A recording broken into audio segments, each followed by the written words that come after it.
problem or meeting an unmet need, how do you find out who are your potential customers? How do you figure out who the customers are going to be for that? Well, you look at current products, their current services, and see who their customers are, or you do research. You do research.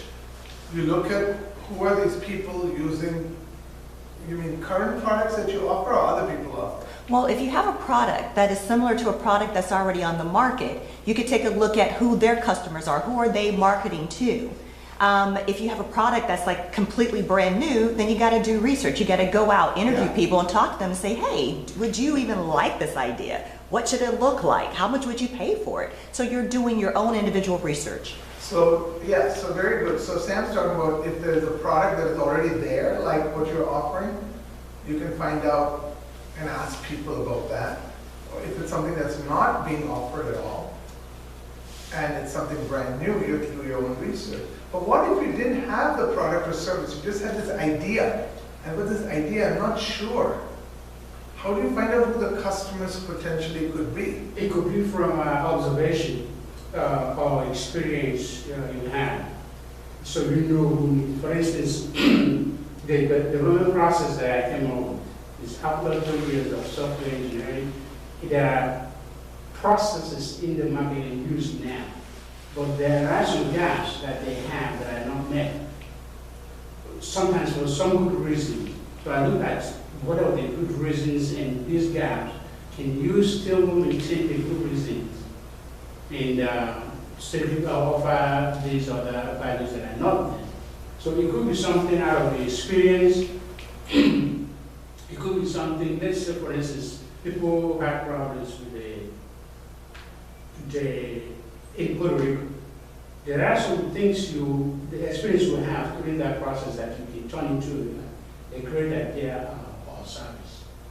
So that is one way of doing with customers. Any other thoughts from anybody else? Great, normal focus groups. Focus groups. Does everybody know what that means? What's a focus group? Yeah. Focus group is you take potential customers together, and not you, but you actually hire somebody who is independent, is going to have a conversation amongst them to find out what do they think about either a certain need they have or a product, etc. Large companies can do that, but if you're a small, newly coming into an area, the biggest need you have, by the way, is forget not knowing what kind. You need money to be able to make things happen.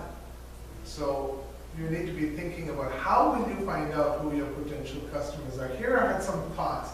This is like your marketing. When you're thinking about potential customers, what you need to think about is these areas. What is the profile of your customers? Who are these people going to be? And when you're thinking about the profile, think about these 5 areas. The first one is demographics. Now, some of this may be relevant to you, may not be, right? Oh, sorry, I did say one thing before some of you were late. You don't have to take notes frantically. I've got a handout for everything, you know. But if you get good ideas, or like, Paul has been very generous, George, as people have been saying things, you can certainly jot those things down. So the first one is you have to understand the demographics of your customers. What age group are you looking for? What gender? Are your products related to certain ethnicity? Or is demographics not relevant? Everybody could use my product or service. The second one is geography. Is your service or your product, is it local? I'm going to offer this only in Suffolk County, Massachusetts. I'm going to offer this only in New England. I'm going to offer this only in the United States. You have to be aware of that. Now, you could start with the product or service in a limited geography as a pilot and then expand. But as you're thinking about your idea, you thought of the idea, it's a great idea, it adds value. This is a product or a service. adds value, it's not questionable value. Now I'm thinking about, okay, how do I think about the customers? How do I find out about these customers? The market size. Think about the market size. How big is the market for this? Everybody needs this. The market is huge. You have to do some research. What percent could you capture of this market? And you have to define the market in terms of the market terms, which means if it's a product or service, how many of these products, how much service are they going to buy, right? The timing, over what period of time are you going to get? These are not easy questions to answer. Just to even know what is the size of the market is not easy. We have to do research. Who are going to be the types of the buyers of your product or service? All customers have different, each of you here is a slightly different profile. If we had a little one-on-one, little psychological discussion, I would find out whether you're an innovator, you're an early adopter, you're part of the early majority. These are all marketing terms with simple language. Are these people who will come rushing to get your product or service quickly, or will they come later? Are they late majority or are they laggards? There are still people today say, no, I like my flip phone. I am not going to buy a smartphone. Very good. Those are laggards. You know, then there are other people who say, oh, unless I have that, what is that, Google Watch? Not Google Watch. What is it? That Apple Watch. Apple Watch. There were people who were crazy, just went crazy about it. They were early adopters. Price sensitivity. So as you're thinking about who the potential customers, think about how sensitive are they to price. So there are some people who are very sensitive to price. And there could be happily products available from an overseas market that even if you found a manufacturer here, that might make your product too expensive. So what you may have to do is look for a provider who's going to manufacture the product who's overseas, which means a whole different set of issues you have to address. How do you interact with somebody who's making something overseas? And if you've never done that before, you know, you have to always remember, as when you get to the last slide, after you look at your benefits, look at your own skill sets, what you're good at and what you're not good at. And what you're not good at, what you have to figure out is how can you buy that? Which of course means you have to then spend money buying it from somebody, hiring somebody to do it. In order to pay somebody else money, you need to make a lot more money. It's like one of those little vicious cycles. Yeah, one of the things I'm struggling is as a startup, definitely limited in resource. So I cannot get into a big marketing program. How do I narrow down who I go after? By my case, the direct users of my service will be software engineers, or the team, software team. But they don't make decisions, even though they can bring input to the decision making. So my problem is that do I focus on CIOs, R&D managers, or do I talk to everybody possible that is in software engineering? It's a very good question, George. So everybody follow this question. This is a problem that you can actually face in any other business. Can you summarize that question for us, please? Sure. So George is asking, his challenge is when you have limited resources and you're starting up, how do you decide who do you go after, the potential customer? Do you go, in his case, go after the decision maker or anybody who's going to use the product? How wide do you cast your net? Well, when you have limited resources, the most precious resource you have is of your time. So you cannot waste your time to start with, going with everybody. What you have to do is always test your idea. And I always tell people, test it with a pilot.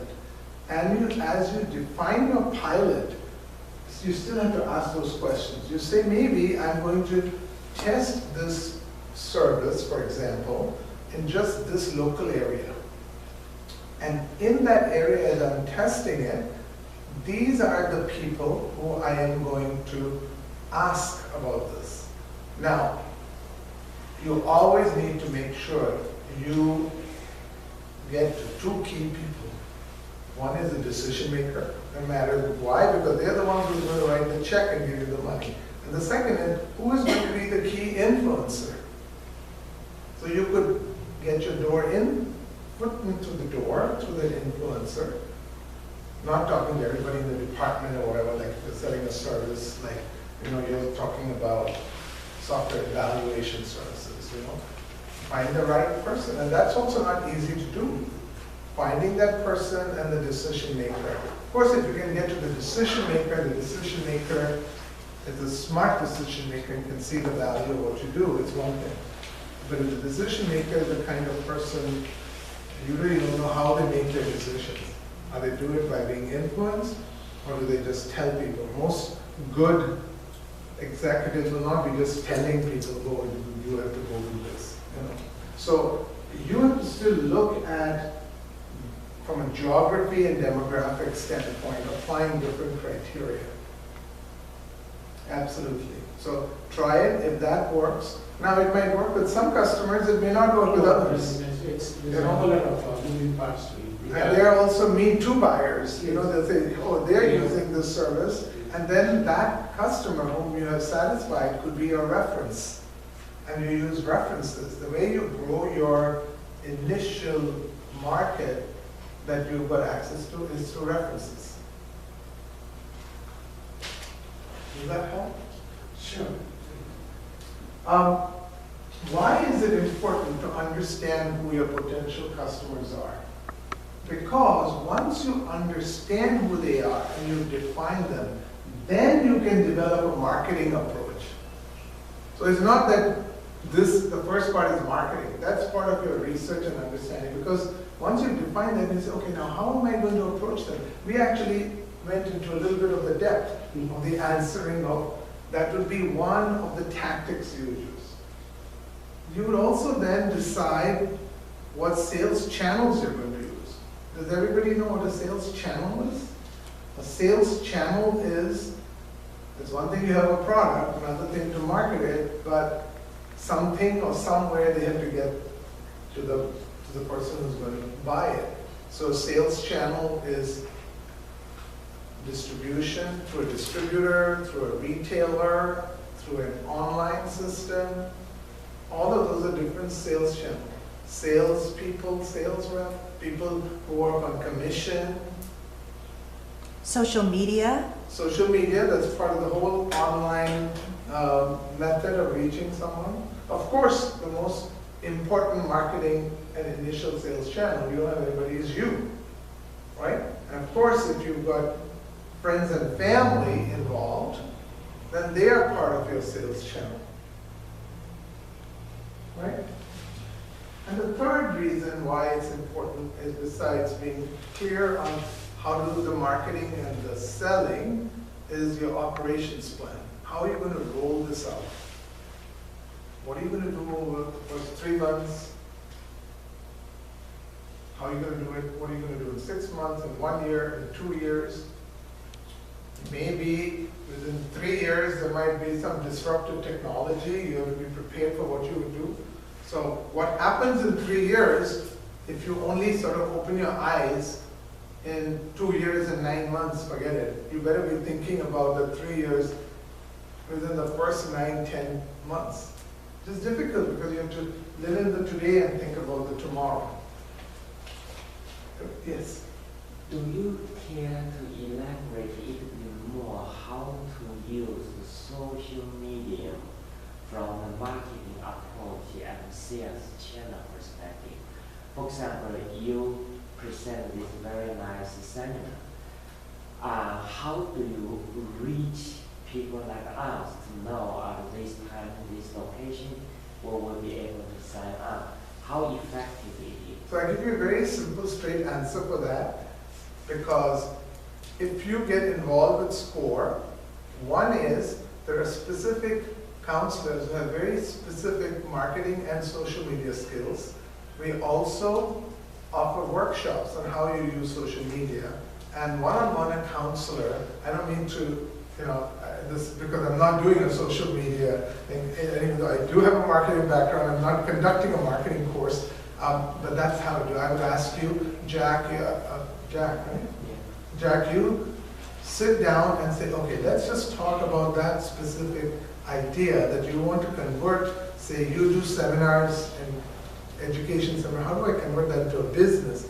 We sit and they work through with you a business plan. So we also do business plan work, and that's where you would then get into the marketing part of it, using it. Another big set of things you have to think about when it comes to your business. Competition. I know I probably dwell a lot more on the customer because that matters more than anything else, but right alongside with the customer is competition. So what are some of the things you need to think about as you're, what I'm showing you is, by the way, asking you to ask the questions of yourself about your idea. Test your idea against these questions and against these topics. So if you're thinking about the competition, what do you need to think about? How similar their product or services are to what you want to offer. Yes, how are their products or services versus what you want to order? What else? And if you have a niche, how quick can they adjust and repeat what you're doing? And if you have a niche, then how quickly would correct? Absolutely. So like, for example, someone mentioned that you know that there's a software that they have, but there are some gaps in between. And let's say your niche is, I'm going to go solve that problem. Well, if you're good at it, very soon people will hear about you. And they'll say, I want to go in and offer that, and I'll fix it. And they've been around. Or there could all be a positive in that. You're just so good, and you're doing it so well, rather than them inventing it, they'll say, I'll just buy what George is doing. And then give you a good amount of money, and then you just get out of that, right? That's how Microsoft, Facebook, all these big companies are acquiring. They're doing that innovation, not themselves, they're buying other people, and they're paying them a lot of money. Snapchat had a big valuation, even though they were not making any money. Why? Because somebody else was willing to pay them to buy. So the question is, how do you protect your property? Intellectual property, because you have to balance the fact that you have to show it to people to sell it, and then you have to protect it from them stealing it and running away with it. Right. So the issue of, again, with limited resources, you don't have time and money to go into all the protection.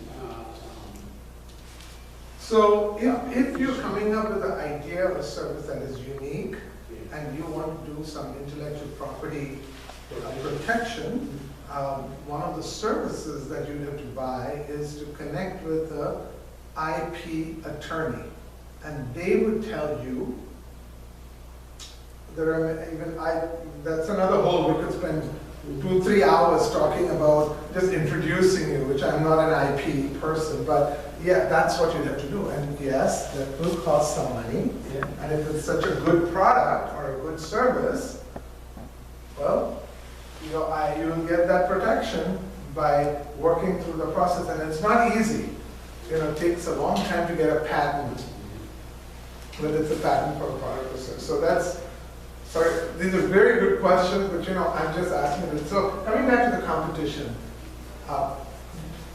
this is what you need to think about. Ask these questions. Is there any competition? How many? Do you know who they are? Do you know who could become the competition? Whoever thought that Elon Musk, who's obsessed with all these electric cars, is going to be launching satellites and rockets. Because I'm giving you deliberately well-known public things, but very simply, I'm just talking about, let's say, you want to open a beauty parlor, and you're offering services, you know what, I'm also going to offer manicure, pedicure services. Did you ever think that every Vietnamese immigrant who came and established themselves, they'll just go right next to you, they'll set up just a nail salon at prices like 1/10 of what you offer, right? Who do you know who would become the company? So this is not to scare you, but to be able to think through that and stay calm through that and not worry about it. There's going to be competition. And we started to get into that with some of the, you have to evaluate your idea and what you're doing of your profile versus the competition. Where and how do they sell? What do their customers think about their products or services? How sound are the financials? How will you distinguish yourself from them? How will your product or service stand out? You should always be focused on making sure what you offer stands out. Because that's where the value of somebody coming to you versus going to somebody else. How could marketing be a factor? You can be selling the same thing with other people, or even they could be selling something better than you are, but you have a powerful, effective marketing program. So how do you think, George, if you've got something that's very good, how would you market that? You know it's very good. I know it's very good. I know it. And how would you market it?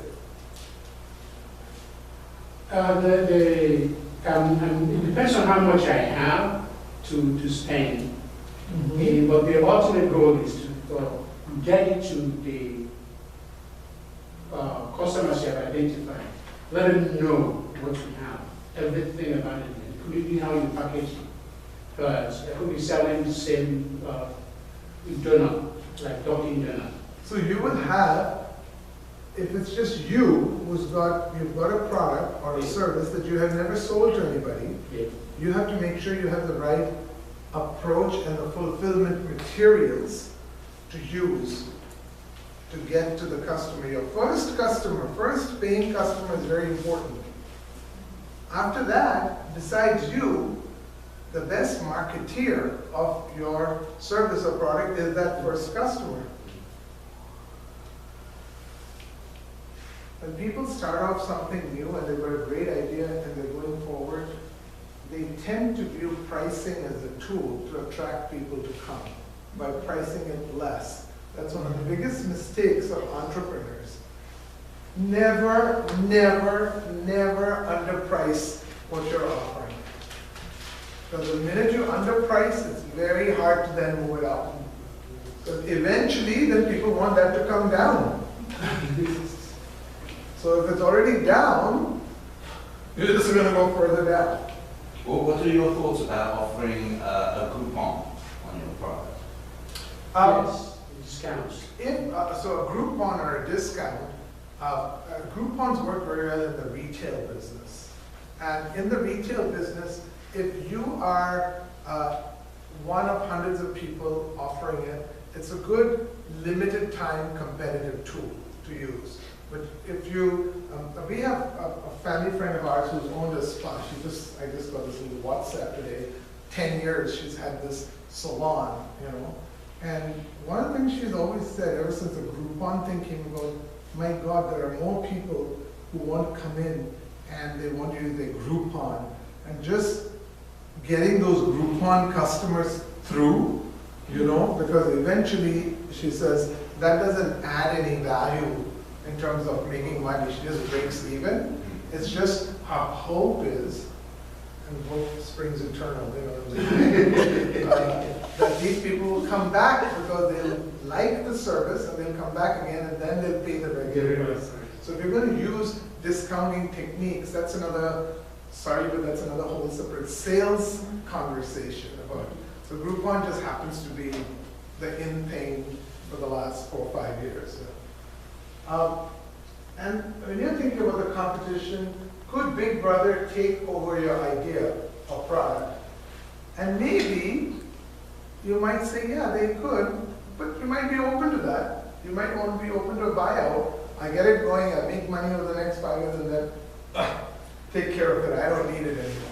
So when you're thinking about a competition, you have to think about all these questions about your idea. Probably the most important thing as you evaluate your idea is funding. So as I said when we started, if it's a for-profit business or a non-profit business, you still have to make money. You have to make more money than your costs. Funding. What are the questions you have to think about when you're thinking about funding? Throw out some angels, venture capital, going to a bank. These are all part of the whole process. But we are now teensy-weensy. We just have an idea. I've been doing this for 35 years. I was working for someone. I have some money. I want to test out this idea. Oh, I just graduated. I want to do something. I want to buy something. Don't worry about venture capitalists or angels. Eventually you will worry about it when you're that big, where people are just dying to give you money. But the first problem usually is no one's dying to give you money. Even friends and family are not dying to give you money. Only your own bank account is dying to open up and say, spend me, you know. So here's what you need to think about funding, many different aspects. You think about funding from a startup standpoint, and then think about it on how you get it going. So this is one of the questions. How much will you need to fund your business till it can stand on its own? In other words, it's generating enough cash so that it can pay for all the costs and give more money. Why does it have to give more money? Why do you need to make a profit? Because you're going to use that profit to make it grow. And after you make it grow, you're going to use that profit to put it in your pocket, to pay for the food you buy from a market basket or wherever you're buying your food. So for that whole period of time, it could be 6 months, it could be 1 year, it could be 3 years. How much do you need to fund it? You have to know how to do that. You have to know how to find out. Because it's one thing to say, you know, this will eventually over 24 months require $750,000. Where is that $750,000 going to come from? First you have to know how much, then you have to go to the next question, where will it come from? And why will those people give it to you? Just because you have a pretty face, or they like to or what? You've given them money before? So your first set of money, the most reliable source of money is your own. It's your money. It's the obvious, but it's very reliable. The second is friends and family. So there are people who trust you and your business, and the fact that they think you can be successful are the people who know you, are the people who are your closest friends and family. Now, the first thought that might, if it comes into your mind, oh, I could never ask my brother for that. You know, and all of the other psychological hang-ups and problems that are there in your head will all come forward quickly. I don't want to be in debt to that person. Well, guess what? When you start a business, you're going to be in debt all the time. You know what kind of debt? Debt to your customers.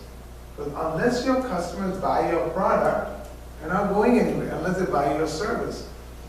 So I'm using the word debt very freely here. But for physical money to come into your business, you're your own important source of funding. Then it's friends and family. Then there are angels. People who have a lot of money, have made a lot of money, and they're willing to take the risk. Because they know that some investments will really pay off. So they'll give it to people, they'll lose money out of 9 out of the 10, they'll lose money out of like 1, they'll make a lot of money. Also, what about crowdsourcing?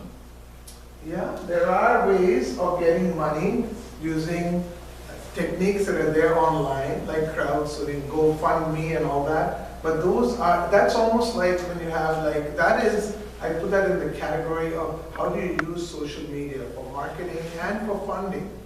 But you can't count on that. You have to be very practical about where your money is going to come from and how long will it sustain you. If I need a lot of funds for 12 months or 24 months, how many crowdfunding campaigns can I run and how many will I get? You will get some. I'm just listing the more straightforward one. Venture capitalists are people who will give you money for life once you get to a certain size, and which, by the way, we conduct a workshop and tell you at what stage of your business do you go for that kind of funding. And loans. Banks will give you loans, but they will not give loans to somebody who's a startup and hasn't got at least 2 years of established positive cash flow. You will not get a commercial loan. And of course, when you take a loan, you have to pay interest, which means you have to generate enough money to be able to pay the interest and the principal. Now, SCORE has relationships with, there are organizations that are intermediaries in between who will take the risk and give you a loan for a startup. So that's a separate conversation you could have with someone. But even that, you have to submit, enough information that will give them some confidence in what you're doing.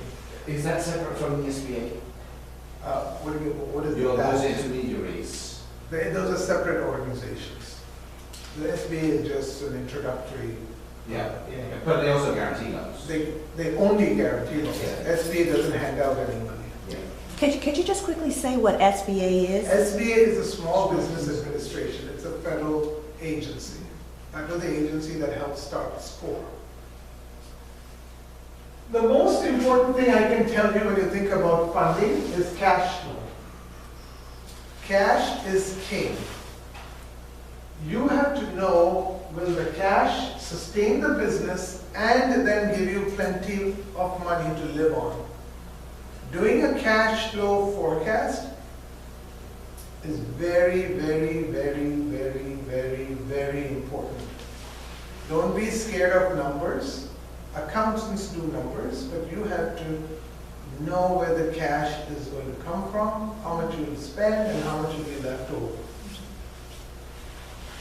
Very important. Cash comes from customers who are paying for your product or services. If the customer sees value, whether it solves a problem or an unmet need, and it's a customer who's getting it better from you than from somebody else, then they'll give you the money. And if you don't give away the store, cover your costs, if you don't discount it too much, then you'll get that cash. One thing that never lies is your bank account balance. Right? So, as you're thinking about your idea and you've got your marketing plan put together and everything else, always know these 5 things about numbers. You don't have to be a finance person. As a matter of fact, as an entrepreneur, it's very important that you know these 5 things. The first one, know what your startup costs are. Okay? The second is revenues. The most difficult thing to do is to be able to project. But you should always know what your projected revenues are and what your actual revenues are. Whether it's by month or by quarter, you have to stay on top of the revenues. You have to know your costs. You have to know what your costs are that are fixed, that will incur no matter what, and what are variable. You don't have to be a finance person. A fixed cost is a fixed cost that you have to spend no matter what. So for example, if you have to buy liability insurance, if you have paying a lease for an office, those are fixed. Variable, the more products or more services you offer that change with activity, those are variable. Capital investments and expenditures. If you have to spend on capital, then you have to know how much and when you have to make those expenditures, which is different from startup costs. Some of your capital expenditures might be at startup also. Again, this is not a finance class. And the last one is working capital requirements. Working capital is, in simple English, it is money that you have to invest that's locked up in inventory. So you make up, if you're making a product and you have to put things in inventory. Till that inventory sells, it's not generating any cash. The other thing that is in working capital is called accounts receivable, which is people don't buy everything on cash, they buy it on credit. So let's say you provided a product or service, you have invoiced the customer has not yet paid. So that's cash tied up. It's your cash, you know. Just similarly, there are other things that matter also. For example, when you are buying things from a vendor, you buy it on a credit card, till you actually make the payment, you know, that's their accounts receivable. So if you don't know much about numbers, that's fine. You'll always get an accountant, and there are tools to help you do that. But you should always know very quickly each of these 5 things. Yes, when you're making a physical product, we talked about, it might be more difficult and more expensive in terms of investment and needed than a service. I would be cautious about that conclusion, because offering services can be just as expensive without a clear idea of the cash flow. For example, if the only thing that you're offering through the services is your own time, then while you have no cash coming in, you have to decide, am I working and am I starting this on the side?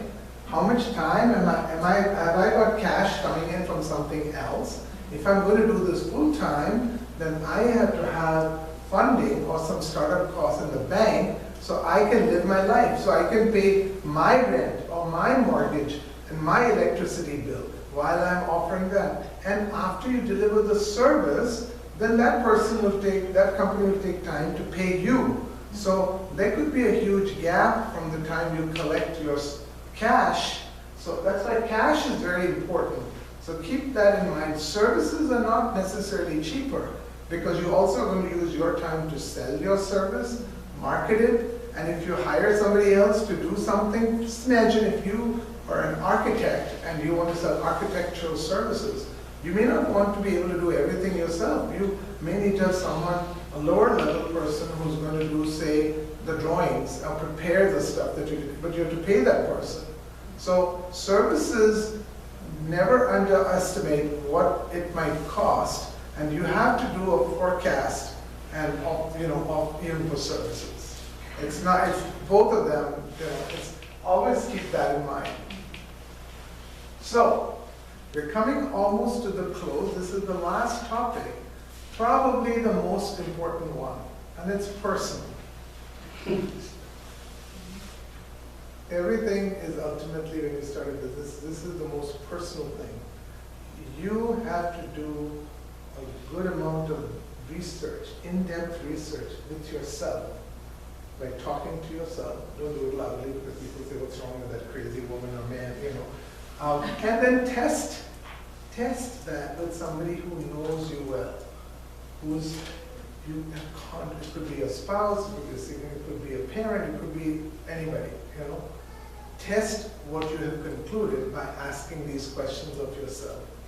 This is what you need to think about. Will your circumstances allow you to spend the time and energy to stick with it till it becomes a profitable, ongoing concern? So, if you are providing alimony to somebody or living off of alimony, how does that affect? These are very personal things. Only you know your own circumstances. Nobody else does. Which means you have to have done the forecast. When you have the time and the energy, this is what my business needs to keep it going. Second, what are you or your team good at? Make a list of all the things that you're good at. I certainly would very much caution you about getting into a business that you have no idea of. Like you have never been in that business, never been in that field. I would say the chances are high that you will fail. It's only a matter of time. So that's a very dangerous thought. Well, you need to think about what is it that you're good at. And I say you or your team because you can't do it alone. You might need to pull some other people in. And then you have more strength in the core team. What are you not good at? That's just you. What are you not good at? So if you're not good at something, find somebody who can become part of your team. Okay? Then you have some strength. So you might be very good at the idea of the service, you might be very good but not at marketing. Or you might be very good at all of that but not operations or not finance. How will you find people or resources to do what you're not good at? Think about how you go about doing that. You've gone through the idea, you've done this, okay, this is the work, this is going to work, but I need yourself, you know. And once you've done that, and assuming you have to have other people involved, this is a very difficult skill. Are you capable of motivating and leading a team? Can you be a coach? Your role over time will be not to deliver the product or service. Your job will be to manage the whole picture. The customers, the products or the services, the people who are delivering it. If you're going to get into the service business, remember, what matters more than anything else is customer service. And people remember the last time that they got a service. And the service is being provided by one of your employees. And unless you keep the employee happy, really, really keep the employee happy, they're not going to keep the customer happy. Keep that in mind. Have you ever done coaching? Let's say you have a team. A big thing that you have to learn to do is, can you trust them? And are you willing to delegate to them? Say, yeah, this is very good. You know, this is the most important customer I have. I don't know, and Tom can go with that. You know, I'm not sure. That, you know, are you willing to let go? So those are the things that will start to come. And some of these things don't matter on day one, but they matter to keep it a sustained business. So, will your business idea fly? To really find out if your business idea will fly, you have to think about all these things. I hope I've given you enough questions to think about. What I would suggest